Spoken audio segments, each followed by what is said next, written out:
भाइयों राम राम।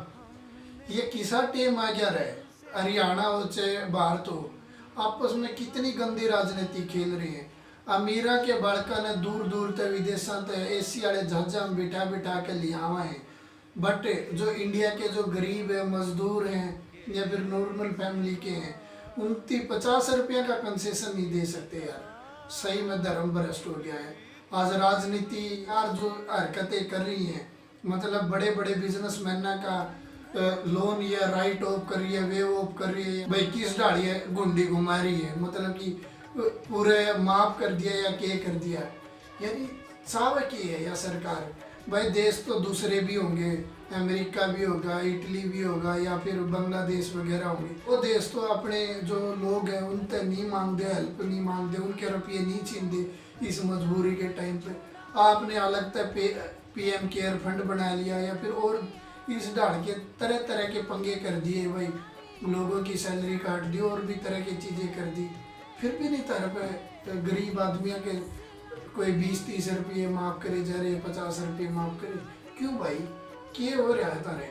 मतलब अकेले ये गवर्नमेंट अपनी सेंट्रल गवर्नमेंट की बात नहीं है, सारे की सारी जो 28-30 गवर्नमेंट बनी हुई है अपने पूरे इंडिया के अंदर, सारी ऐसी जो कुत्ते बिल्ली वाली लड़ाई है वो खेल रही है। मतलब किसी को कोई ध्यान नहीं है। ये खुद ही लगा ले सरकार ने रेड ब्लैक ऑरेंज ऑरेंज के जोन बना के क्या कर लिया भाई। जब पूरा देश में लॉकडाउन है तो मतलब लॉकडाउन है, जिसमें कोई वो नहीं है। भाई एसेंशियल चीज़ें की बात की है कि वह ज़रूरतमंद चीज़ें दूध पानी अनाज वगैरह की वो चलने दो। ये 3 जोना में बांटने की, रेड जोन ऑरेंज जोन और ये ग्रीन जोन बांट के कि भाई आधे लोग काम कर लेंगे आधे नहीं कर लेंगे। सरासर ये सिस्टम बिगाड़ने का काम है, राजनीति करने का काम है। ये यूँ ही लगा लो हमारे जींद के अंदर जब तक रेड जोन था यानी पूरा लॉकडाउन था, कोई बीमारी नहीं थी, या अगर बीमारी थी तो नॉर्मल तरीका की थी। अब जैसे ही सीधा ग्रीन करे उसी टाइम पे लोगों के अंदर भगदौड़ मच गई, अपना अपना काम के लिए भाग गए। और वो देख लो एक दिन में ही 8-10 कोरोना के मरीज मिल गए। तो इसकी जिम्मेवार कौन है? तो ये अपने ही हमारे ऊपर हुकूमत कर रहे हैं, जो हमारे ऊपर अपने मनमानी ढंग से पॉलिसियाँ बना के हमारे ऊपर कब्जा कर रही है, हमारे ऊपर जो शोषण कर रही हैं पिछले 70-80 साल से। हमें आज़ादी सिर्फ नाम मात्र की है, सारी चीज़ें तो इनके गिने चुने लोगों के द्वारा हो रही है। खुद ही लगा लो यार, आज लगभग अप्रैल मई का महीना है, जो रबी की फसल काटी जाए गेहूँ वगैरह या जो सरसों वगैरह, इतनी भयानक तरीके से खबर आ रही है कि भाई साहब 15 मण या 20 मण सरसों खरीदी जा रही है, वापिस के आधे कट्टे 1.5 कट्टा 5 कट्टे वापिस के वापिस लोगों को भेजे जा रहे हैं। रिक्वेस्ट करने के बाद भी उनकी चीज़ें नहीं खरीदी जा रही।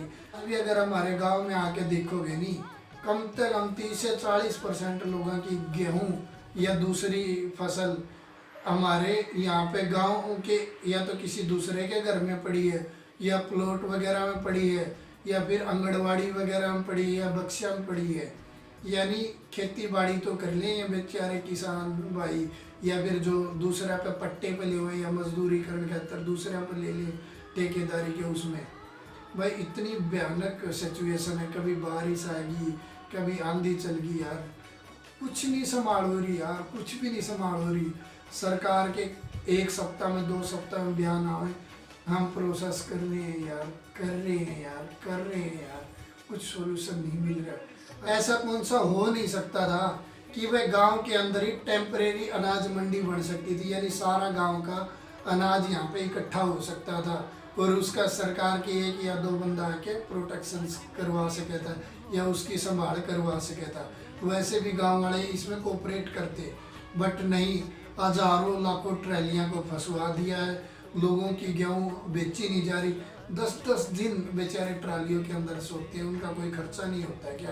कितने परेशानियों के अंदर वो झुलसते हैं। और ये कोई ऐसी बात नहीं कि मैं आज कह रहा हूँ, हमने करीबन साल भर पहले हमारे साथियों के साथ मिलके इस बात का जिक्र भी किया था कि एक तो टेम्परेरी बेस के ऊपर ही सही लोकल स्तर पे, गांव के स्तर पे टेम्परेरी या अनाज मंडी बनाई जाए, ताकि जो हमारे कपास हुए या फिर गेहूँ हुए, सरसों हुए या दान हो ये हमारे यहीं पर स्टोर हो जाए, क्योंकि मोटा मोटा हर साल मिनिमम से मिनिमम 1.5 से 2 करोड़ रुपये यानी 140-50 लाख रुपया का किराया देकर बेचारे किसान भाइयों को मंडी तक लेके जाना पड़ा है।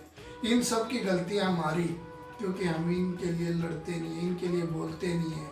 हम आज अकेले अकेले हैं और ये कुछ चुनिंदा लोग जो हमारे ऊपर शासन कर रहे हैं, तो फिर आप लोग लड़ते रहते हो कि आज हमारी गेहूँ नहीं बिकी, आज हमारी ये कपास नहीं बिकी, आज हमारे ये नहीं।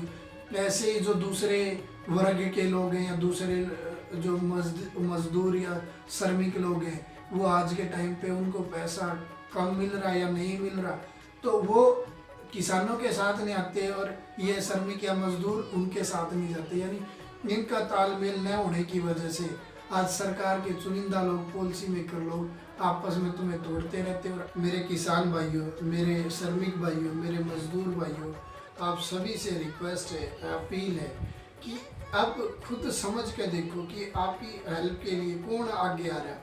आपस में आपके ही भाई बंधु वही आपको या तो अनाज वगैरह का इंतजाम कर रहे हैं या वही आपके फसल वगैरह लेके आने का प्रबंध कर रहे हो। जो ये चुनिंदा राजनेता या चुनिंदा जो हमारे ऊपर शासन करते हैं वो कहाँ हैं?